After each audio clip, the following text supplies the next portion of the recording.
We have a secure border in that is a priority for any nation, including ours and our administration. The border is not open. We're doing everything that we can to make sure that we're dealing with this issue. The border is closed. The border is secure. We have a process in place to manage migrants at the border. We're working to make sure it's safe and orderly and humane. Hey, Biden administration, the border is certainly not secure, and it's a dire national security risk. We have some of the best producers there that put a montage together of all of the incidents where they say the border is secure and then you openly see it's not secure. Well, someone who loves the idea of an open border is none other than Congresswoman Alexandria Ocasio-Cortez. Well said, Lydia. Among progressives, it has become clear that you cannot claim to hold progressive values, yet back Israel's apartheid government. Well, that was the wrong soundbite there. That was Rashida Tlaib, but they're all the same. They're all the same. They're all the same. They're all part of the squad. Right. I don't get it, Mercedes. They say capitalism is bad and we need illegal migrants to help grow our population. But wasn't it AOC that was crying about not being able to kill her baby up until 9 months? No thanks, AOC. New Yorkers need to smarten up and vote this woman out of office. It's about time already. Yeah, let's take a listen.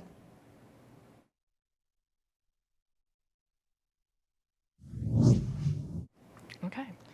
Well, I don't think she had much to say, so there you go. And either way, when she says something, she puts her foot in her mouth, so there you go. That was the best soundbite ever of AOC, not to hear a single word from her. Complete silence. That's right. I mean, she doesn't make any sense. She said that we also need migrants to help contribute to Social Security and Medicare. Does she not know, Mercedes, that they're not actually contributing anything since they're illegal and they're actually just taking services? But let's welcome to the program now the Republican nominee for the New York's 14th district, hoping to defeat All Out Crazy this November and send her back to being a full-time bartender, Tina Forte, along with Michigan Republican congressional nominee hoping to unseat fellow squad member Rashida Tlaib, Steven Elliott. Tina and Steven, welcome to Prime News.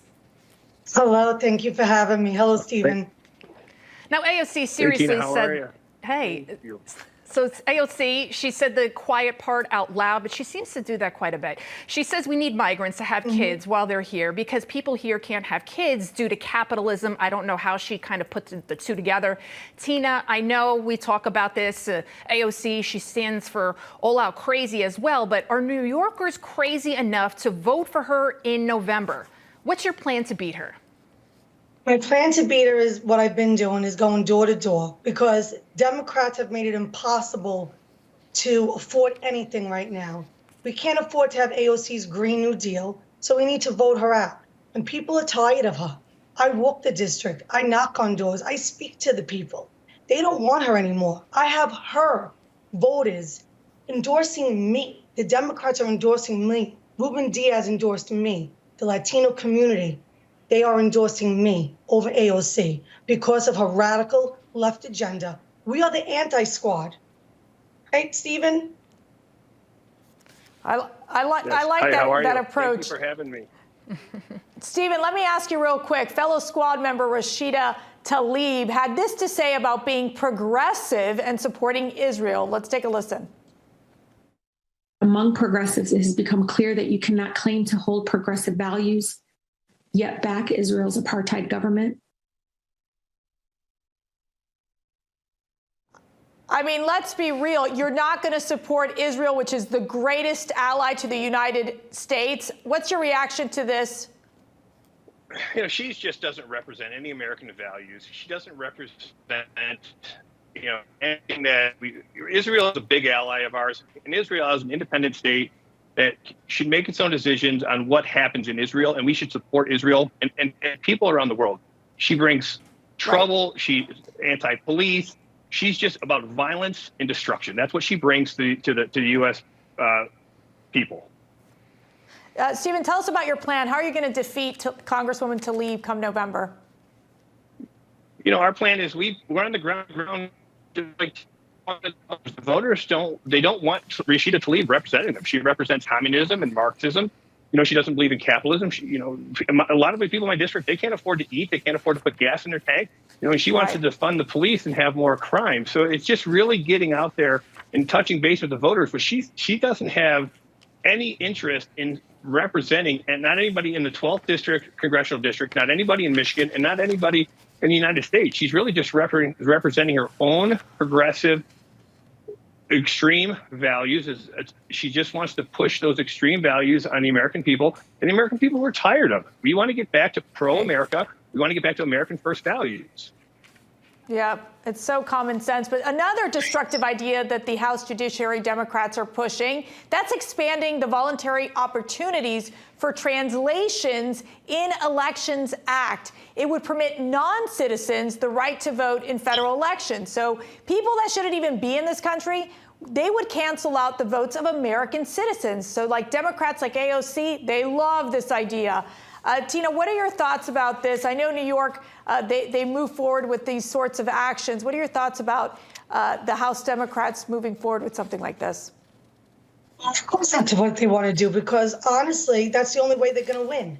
No one likes what's going on in this country, so they're going to keep pushing for these radical ideas, and the American people are not going to have it. I'm an America First patriot, and we're not going to stand for it. We're going to fight back. Kamala Harris, the so-called border czar, sat down with Vice Media and was asked about the current open border. And she did the one thing she does best, blame Trump. Under the previous administration, they decimated a system that was designed to address immigration. So I'll ask, I guess I'll start with Tina, and then Steven, you both can answer it. In New York alone, there's 13,000 migrants. They're talking about putting up tents in Central Park and Prospect Park. I mean, you name it, turn this place into Mogadishu. Tina, I mean, do you think there's a border crisis, or are the Democrats just lying to us? There's a border crisis, and they use other things to distract. It's all about distracting. That's all they do is distract. They throw the blame at everybody else when it's their policies. We can't afford any more illegal immigrants. We can't. We can't take care of our own Americans.